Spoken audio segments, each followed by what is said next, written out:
Hockey किंवदंती major Dhyanchand को जन्म जयंती अवसर में जिलास्तरीय जातीय क्रीड़ा दिवस पालित हो जाइए। उपलक्षे रायगढ़ क्रीड़ा विभाग तरफ समूह पदयात्रा अनुष्ठित होता। ए अवसर में अतिरिक्त जिलापाल श्री भास्कर चंद्र रईत मुख्य अतिथि, उपजिलापाल रायगढ़ कल्याणी संघमित्रा देवी, जिला क्रीड़ा अधिकारी शेख अलीनूर, जिला सूचना एवं लोक संपर्क अधिकारी बसंत प्रधान, उपखंड सामाजिक सुरक्षा अधिकारी श्रीकांत पाणिग्राही, अतिरिक्त गोष्ठी उन्नयन अधिकारी कालुचरण नायक, बैडमिंटन संघर कर्मकर्ता क्रीड़ाविद जोगदे प्रभात पुरुष ध्यानचंद को फोटोचित्र में पुष्पमाल्य अर्पण करने पर स्थानीय सद्भावना क्रीड़ांगन ठारू पताका देखाई पदयात्रार शुभारंभ करते। पदयात्रा में क्रीड़ा शिक्षक, जातीय समर शिक्षार्थी बाहिनी, गणमाध्यम प्रतिनिधि, कॉलेज स्कूल छात्र छात्री बहु संख्यार जोगदे सहरर आरआईसी छक दे मंगला मंदिर पर्यंत जावापर सेठारे पुणी सद्भावना क्रीड़ांगन ठारे समापन होइतला।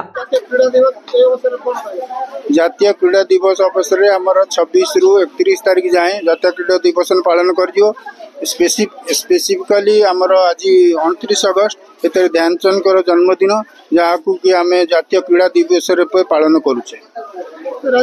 भाया किसी प्रोविजन आमर ना तेणुक प्रदान करागला ना। आज कौन खेलकूद कौन कार्यक्रम चलती हम आज बैडमिंटन हम, बास्केटबॉल हम, फुटबॉल हम, दिने दिने सब गेम गुड़ाक हम 31 तारीख जाए चलो। आज जातीय क्रीड़ा दिवस अगस्त 29 मेजर ध्यानचंद ये हॉकीर जादूगर तांकर जन्म दिवस परिप्रेक्षी रे आम रायगढ़ जिले में जो यही कार्यक्रम आज पालन कलु। आमर सद्भावना स्पोर्ट्स कम्प्लेक्स रु गोटे पदयात्रा बाहरी मंगला मंदिर पर्यंत आसीथिला। विभिन्न स्कूल कॉलेज रो छात्र छात्री माने, प्रशासनिक अधिकारी माने, सरकारी कर्मचारी माने एवं नागरिक समाज रो अनेक व्यक्ति सेथिरे सक्रिय अंशग्रहण करथिले।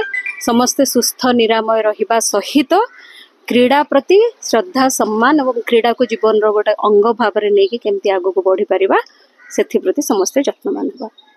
आज कौन कहबा स्पोर्ट्स दिवस रे? समस्त को नमस्कार। आज जो जातीय क्रीड़ा दिवस उपलक्षे समस्त को शुभेच्छा और शुभकामना। आज आमर जिला एडमिनिस्ट्रेशन तरफ आमर गोटे रैली होता है ध्यानचंद जो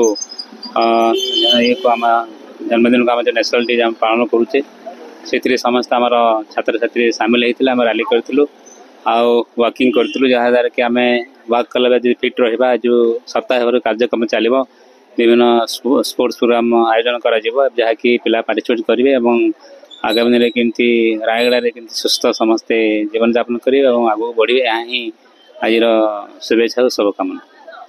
धन्यवाद। रायगढ़ आशुतोष कुमार पट्टनायक रिपोर्ट, संघर्ष टीवी।